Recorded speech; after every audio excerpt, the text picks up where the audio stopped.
Welcome back into the Southern Showdown podcast on this beautiful Saturday morning for Week 9 college football. It's feeling good on this Saturday. Tennessee gets to line up with Kentucky. Oh yeah. We'll take a look back at last week. Old Tennessee, how could you do this to me? Yeah. I just can't believe the heartbreak. We'll leave that one for a little bit later, but we'll climb on into the one of the most boring Saturday games I've gotten to watch in the SEC this year is Mississippi State versus Arkansas. Mississippi State climbed out of this one with a win of 7-3. Not exactly what I expected by any means. I definitely expected more points from Arkansas. I mean, KJ Jefferson threw for under 100 yards, and this one's just, like I said, nothing of what I expected in this one. Absolutely. I mean, these are two defenses also who hadn't really been playing all that good this year, and it's just like they showed up against each other. I don't know. 7-3. It was probably the most boring game I've watched all year, and KJ Jefferson all year hadn't really impressed me. He hadn't really been the guy I thought he was going to be. Arkansas tried to utilize him in the run game too. I mean, he had 16 carries, but they kind of shut him down. And Arkansas scored on their opening drive, got 3 points out of it, and after that, they didn't do anything the rest of the game. Yeah. So, I mean, good win for Mississippi State, I guess, but it's just a horrible game all around. Yeah. Unless you're a defensive coordinator, you love that. Yeah. You love that game. Yeah, if you like defense and lack of offense, in other words, because that's kind of what it was, a little bit of lack of offense. No points in the second half. Exciting. What we got next on the docket? South Carolina, Missouri. Hit us off with this one. Well, honestly, Missouri just kind of dominated this game on both sides of the ball. Brady Cook, once again, played good. Cody Schrader absolutely went off. He ran all over South Carolina, had 159 yards on the ground, 2 touchdowns. Missouri just showed that they're a better team in this game, and they dominated. Their defense played great. Their offense played good, and the run game was killing it. So Missouri just flat out dominated. Man, I felt so good when Tennessee ran all over South Carolina.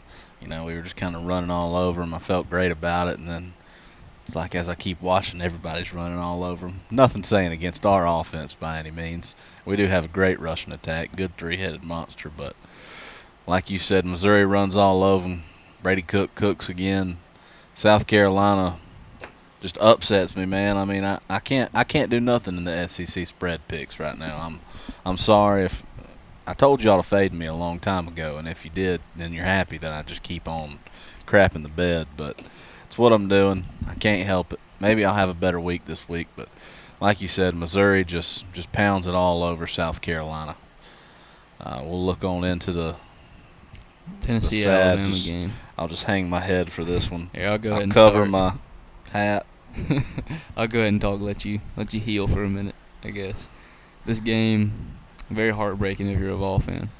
Jumped out to a hot start, and Joe Milton connecting with Squirrel White. Absolutely acrobatic catch. And Joe Milton looked good. He looked the best, at least in between the ears, that he's looked in any game this year. He was our leading rusher this game too. I mean, he had 60 yards on the ground. They tried to utilize his legs plenty.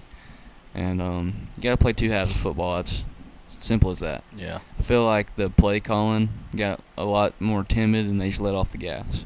You can't let off the gas. I heard Nick Saban talking literally the night before this game, where he said he's got to do a good job of making sure his players don't get relieved. When they get up, they don't get relieved. They keep their foot on the gas, and that's what happened in Tennessee. They got relieved, and they took their foot off the gas, and they let Alabama come roaring back and score 27 unanswered points and run away with this game. And it's just not really what you want to see as a Tennessee fan, but also all credit to Alabama. They came out and played, showed up in the second half, and you got to play for 60 minutes. So. Yeah, I'd say when it came to the quarterback play calls, it was a little bit more timid, but at the same time, they're quite aggressive in some ways, on their side of the ball, right after Alabama scores on their side of the 50, and you go for it on 4th down there. I don't like the play call. I don't like the decision there. I'm not the coach by any means, but I just didn't agree with that, and I knew right then when we didn't get that 4th down, I had the feeling, the old Tennessee feeling, where we're not going to win this one. We're still up. We were still up at that point, 17-20, and I didn't like it. You know, going back to last week, I said I don't expect this to be the game that Joe Milton shows out and just comes out of his shell and overperforms. And that's exactly what he did in the first half. So why not, as a coach, trust him enough in the second half to continue to do what he's been doing? Let him run the show, because he was running the show in that first half. Like you said, Squirrel White being acrobatic like he's been all year long. I mean, for any football fan, you gotta love watching Squirrel White. I mean, Squirrel. I mean, that dude's something else. I mean, he really is. He's quick.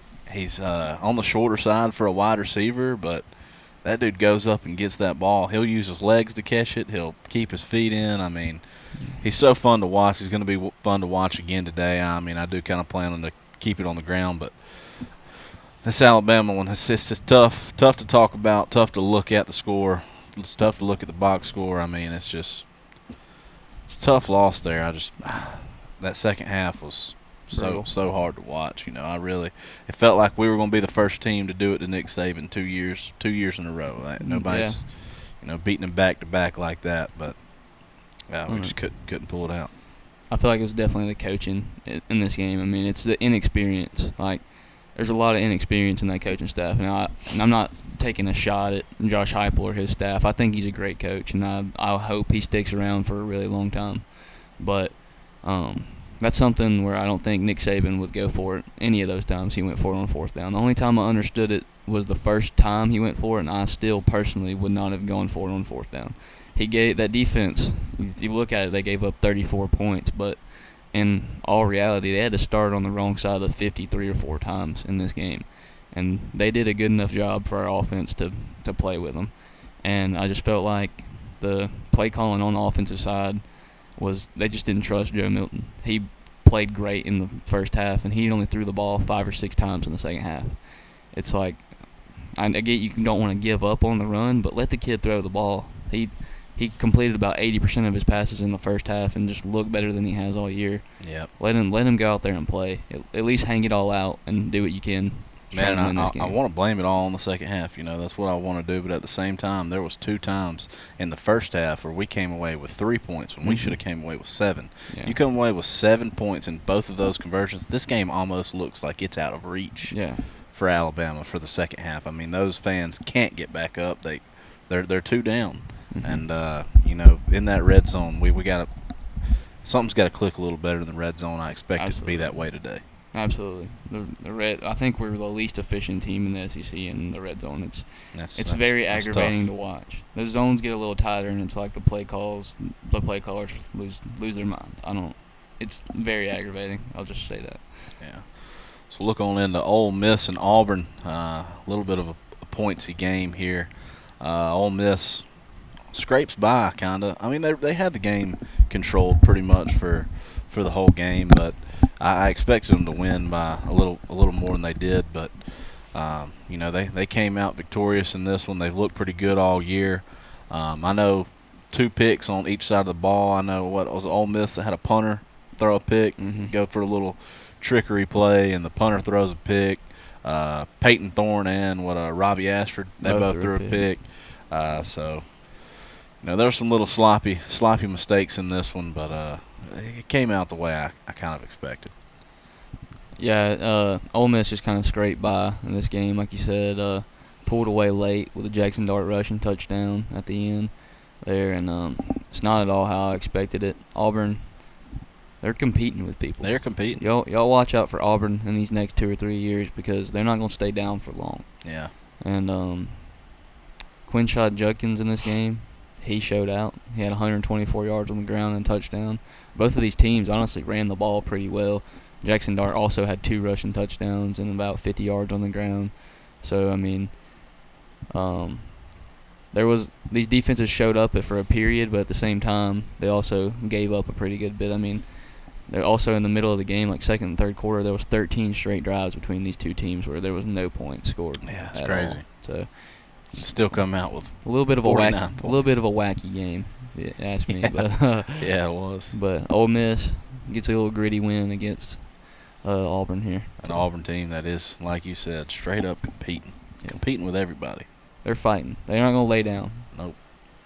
For sure. We'll climb on into the old Army LSU, the old beatdown of the weekend. Like I said, going back to last week, I expected this one to be a little bit more close. Army to slow the pace down. I knew that the blowout was in the pitcher, for sure. I knew it was in the pitcher, and it's dang sure what happened.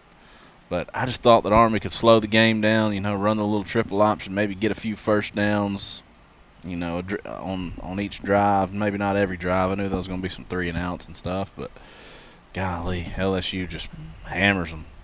And, it was obvious in that first half. In that second quarter, I was like, yep, I lost another SEC pick. At least you got it, man. You're just killing me. Yeah, I picked LSU in this game, but it's only because Army hadn't really put up a whole lot of points against anybody all year. That was my reason for taking LSU, and they ran the ball pretty well in this game. Like Christopher said, they might slow down the pace, but they only had 22 yards passing. It's normal. It's normal for Army. You can't win a game. They probably haven't had a game. 22 yards they probably passing. haven't had a game yet over 100 yards passing. They're gonna run that option the whole game, man. Hey, look at Air Force. They're doing it too. They can be 22 points of passing and win every game. Yeah, I don't know, but you can't do that when you're playing against Jaden Daniels and Malik Neighbors. Wow. You got a guy who's got 30 total touchdowns this year. He's probably the front runner for the Heisman. And then Malik Neighbors will probably win the Blinkentoff Award. I mean, he's the best receiver in the SEC, I think. And if LSU had a defense, they would compete for a national title. Yeah. I think if they had the defense they had last year, I mean, it wasn't like crazy good defense, but it was better than this year's. I think they beat Florida State. I think that they are undefeated right now if they have that team with the offense that's clicking right now. I think you can take last year's team and this year's team. I hear you. But what you got for your top 5 picks? My top week? 5 players last who week. You got? I got an honorable mention. Jalen Carley's out of Missouri. He had 7 total tackles and an interception against South Carolina. He just played good out there. And then another honorable mention, Quinshad Judkins. He had 124 yards on the ground and a touchdown. Just ran all over him. Just pretty much was him and Jackson Dart were the decider in that game, I feel like. Oh, yeah. Another honorable mention, I didn't throw on the TikTok, but I just got on here, is Malik Neighbors. He had 4 receptions for 121 yards and 2 touchdowns in that game against Army. And then at 5, I got Jace McClellan. And he had 115 yards and a touchdown, but he showed up in a big game when it mattered in that second half. As much as I hate to say it. Can't believe you were. I got to give credit where credit's due. Can't believe you were able to put him on there. I got to give credit where credit's due. Jace McClellan showed up and against a great run defense and put over 100 on them and played good. And number 4, I had Andre Sam out of LSU. He had 2 interceptions in that game against Army, and he just anytime you get 2 turnovers, it's just a stellar game on defense. And number 3, Jackson Dart. He did throw a pick against Auburn, but he also had 2 rushing yards on the ground, about 200 yards through the air and a touchdown. So just a versatile dual threat attack from him again. I think he's one of the best quarterbacks in the SEC, and he showed out against Auburn. And number 2, Jaden Daniels. He was very efficient passing, 11 of 15, 279 yards and 3 touchdowns, and he also had a rushing touchdown. So just another video game-like performance from Jaden Daniels. And then number 1, got the running back out of Missouri, Cody Schrader, 159 yards and 2 touchdowns, with 6.1 yards to carry. I mean, we're gonna have to look back at all these picks. He was running it down their throat. Yeah. Yeah. We're gonna have to look back at all these picks and see if Jaden Daniels been in the top 5 every time this year. He's been in the top 5 every week except for I think week 2 or week 1 against Florida State. FSU. He's been ever since week 1. He's been in every single top 5, and simply because he's putting up Heisman numbers. He has 30 total touchdowns and 3 interceptions. I mean, that's just ridiculous. Yeah, like I was talking on the phone saying earlier, it's either going to be him or Penix for the Heisman. I would be kind of surprised if it wasn't Jaden Daniels. Like you said, he's put up Heisman video game numbers all year long. So, as long as he keeps the foot on the throttle, I don't see anything changing.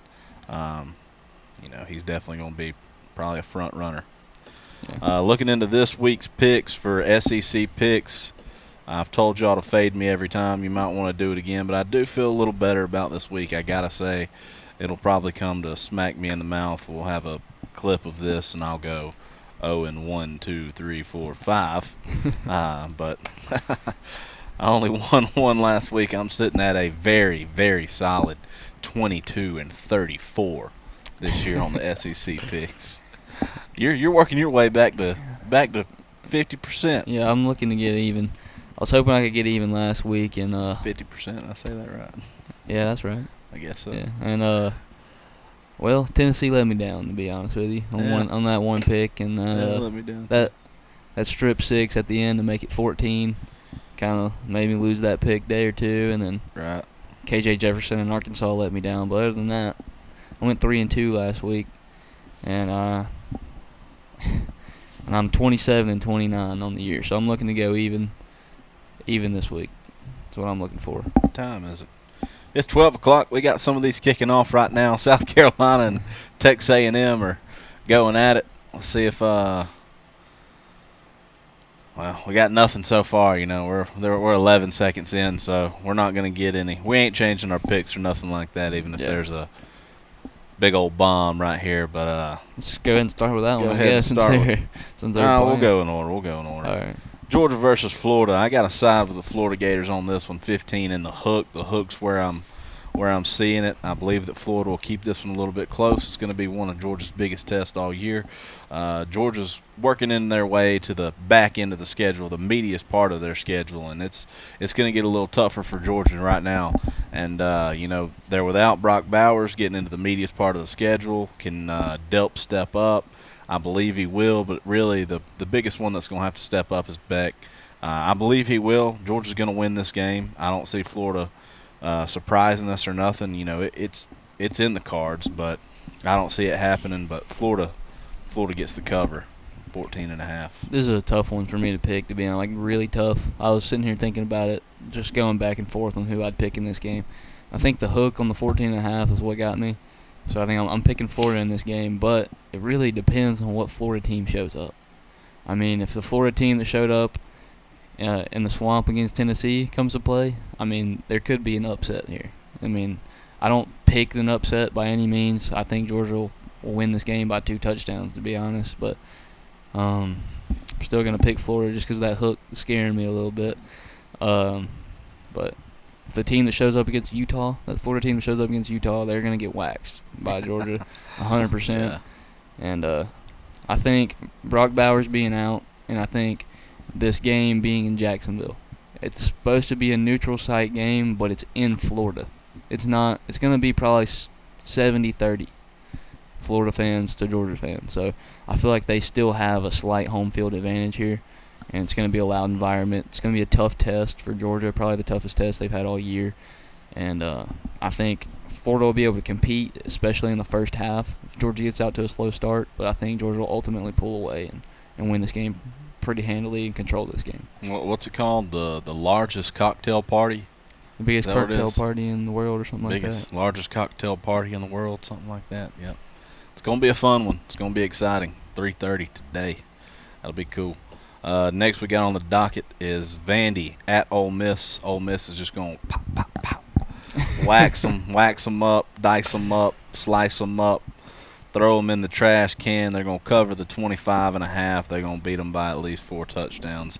I just can't side with Vandy anymore this year. You let me down at the beginning of the year all year. I'm going to side with Ole Miss. Ole Miss gets the cover at home. This one, I honestly didn't know who to pick either. That 25.5 in any SEC game, even if you're playing Vandy, is just tough. And I asked Christopher what he picked, and I went against him. I just figured I'd try to mix things up and go against him. Maybe I'll get a win out of this. But you probably will. I just saw what Vandy did against Georgia. They showed some fight against Georgia, and I feel like maybe they can do the same thing with Ole Miss. But yeah, I didn't put that part in my mind. Ole Miss is gonna. They're going to score a lot. They're scoring way too much for Vandy to keep up. So I think it could go. Ole Miss could beat them by 30, or Ole Miss could beat them by 14. So, yeah. But I don't know. I'm taking Vandy in this game. Then we got our old Volunteers going down to Kentucky. Man, you have just slandered Kentucky all year long. Mm-hmm. Stand This is a by it. big one for you. I stand by it. We gonna break out that barrel, boys. We gonna break out that barrel. Tennessee needing one right here to get the hopes back alive before we go into the end of our season. That's pretty meaty for us also, and it's been a pretty tough schedule. It's an SEC schedule, but Tennessee at Kentucky, I got to side with my boys on this one. Just I see them rebounding off last week, getting together a better game plan for the Kentucky Wildcats, stopping their run, getting our run going. Really, the rushing attack is where I see this game being won. It's two teams that want to run the ball, need to run the ball effectively in order to win a game. I hope our pass rush stays as good as it's been all year. Our run defense just stops these guys, create some 3-and-outs, get our offense back on the field, and just run it down their throat. Let Milton toss the ball around. He's looking more confident. I think he's going to be up for this one. If there's anything that was a discussion between him and the coaches last week, I hope it was, hey, let me run this team. You're gonna put me at the head spot. Let me do what I'm supposed to do. Let's just be real, y'all. We own Kentucky. We own Kentucky. I don't care what, win, lose, or draw. We still own Kentucky. All right, we're gonna go out and win this game pretty handily. The reason I think so, the only thing that concerns me with Kentucky is Ray Davis. He's the only person on that Kentucky football team that concerns me, and their special teams. They make some stuff happen on special teams, but I think our three-head monster is going to go out there and run all over their defense. I think Joe Milton might hit a deep ball here and there. I'm hoping it's the same Joe Milton we had last week in the first half. Sometimes he's a little inconsistent, but at the same time, Devin Leary is very mediocre. I said at the beginning of the season, he was great at NC State. But NC State is in the ACC. When you get with the big boys in the SEC, it gets a little tougher. And he's thrown 7 picks this year. He's turning the ball over a pretty good bit. And I look to see that the Tennessee defense forcing some turnovers. A little bit of a hit on our defense. Kamal Hadden is set to be out for the rest of the season. He got a season-ending surgery on his shoulder. He got hurt in that Alabama game. That's a big loss, to be honest. To begin the season, we were kind of bashing him a little bit because he played horrible, if I'm going to be honest, but he has stepped it up and got better and better each week. So all credit to Kamal Hadden. He's looked great the past 3 weeks, and it's going to be a big hit on our defense. Danico Slaughter getting back in that lineup. You know what happened last year with Danico Slaughter? He laid a big old lick on somebody, and we got a pick and ran it back all the way to the 20. That's right. So Danico Slaughter is going to slaughter them Wildcats, and Kentucky's going to lose by at least 14. I think this is the easiest SEC pick of the week. If I was a betting man, I wouldn't bet on SEC games, but this is one that I would take Tennessee all the way. 3 points ain't enough. I hear you. I like it too. Next, we got the Gamecocks traveling on down to Texas A&M. Texas A&M is a 14-point favorite. I cannot trust the Gamecocks to do much of nothing right now. They'll pound it out on them. They're probably going to throw it on them. I just see them. I see Texas A&M being able to run away with this one. Rattler, he's trying to do everything by himself. He has no protection at the line, and it ain't going to be no different here. Texas A&M is going to get after him. So I'm going to side with Texas A&M minus the 14 on this one. This game's actually going right now too, still 0-0. So that kind of goes against me a little bit. But who's got the ball? Texas A&M has the ball. Texas A&M got the ball. Uh-oh. Big sack. 3rd-17. Max Johnson just got sacked. Come on now. They'll still cover. Regardless of what's going on right now, I'm not changing my pick. Texas A&M minus 14. I'm taking Texas A&M. South Carolina hadn't really showed any type of fight all year except for, I feel like, that North Carolina game, first game of the season. They just have been disappointing all year. South Carolina, that's a team I thought was going to be a lot better than they are. If you told me that by week 9 South Carolina was going to be 2-5, I wouldn't have believed you. I thought they would at least be 500 or right above it. But I still got Texas A&M. I think their defensive front is just going to shut down South Carolina. I think they're going to get a pass rush on Spencer Rattler, and he's not going to be able to do a whole lot. I may be wrong, on this. He may throw for 400 yards and be the Spencer Rattler that shows up every once in a while, but I think his offensive line's going to let him down today. And Texas A&M's going to pull away and win this game pretty handily. Next we got is Mississippi State at Auburn. Auburn is a 6.5-point favorite. Just something inside of me is telling me that Mississippi State can keep some games close just like they did last week. They actually pulled out the win last week. I think they'll keep this one close. Auburn's been fighting with everybody. This was kind of going to be a dogfight. That's the way I see it. And 6.5, I'd feel a lot better with it at 7, but 6.5, I'm going to side with Mississippi State on this one. This was another tough one where I said, Christopher, what'd you pick? And he said Mississippi State, and I said, all right, I'll take Auburn. Because, I don't want to have the same picks. I need to pull. I'm ahead right now, but I want to pull away even more. You've pulled away. You've pulled away pretty comfortable. Well, then I got cushion. I got cushion to take some risks, try and pull away a little more. But Hugh Freeze and Auburn, they just put up a fight against a lot of people this year, and that's why I think they could win this game by a touchdown. They could win this game by 10, but it depends on that offense. That offense is stagnant at times, and they got that 2-quarterback system, and neither of them are really any good, if I'm going to be honest. Peyton Thorne can run the ball. Robbie Ashford's pretty fast, but they both make questionable decisions. I did take Auburn, but Will Rogers is still hurt. Is he not? I don't know. Will Rogers is still hurt. So Mike Wright in this game, he looked wishy-washy against Arkansas. He threw a pick on his first pass. I think he threw for 85 yards. We'll just go ahead and mark it up for garbage. So Mississippi State without Will Rogers, I just don't trust him. So I'm taking Auburn in this game. Well, that's it for our SEC picks. If you're going to side with somebody on those, side with Tripp, even though a couple of these games already got started. Going to look at my picks for the week. I'm 19-10 so far on the year. I feel really good about these, so side with me on these. I feel like a 4-0 sweep's coming this week. Oklahoma State at Kansas. I'm going to side with Kansas and take the 10 points on this one. I believe this one's dropped down to somewhere around 8. Might should have hopped on it earlier in the week. But go ahead and take Kansas plus the 10. Houston plus 17.5 at Kansas State. I do not know why this is such a big number for Houston, because they have looked a lot better in these last 2 games in the past 2 weeks. They've really looked like a good football team. Kept it close last week. I expected them to. Something that I felt good about last week was like plus 24 with Texas, and they kept it pretty close. So Houston plus the 17 at Kansas State. Like we said, they're my team. It's hard to take your team in one of your outright legitimate picks, not just the SEC picks, but Tennessee -3 at Kentucky. I just feel like it's a good pick this week. I know they're coming off of that hard loss to Alabama, and one they probably feel like they should have won. So that's the only reason that I have any doubts about this is the feeling that they have. Do they have the momentum? I believe they do. I believe this team has something to fight for.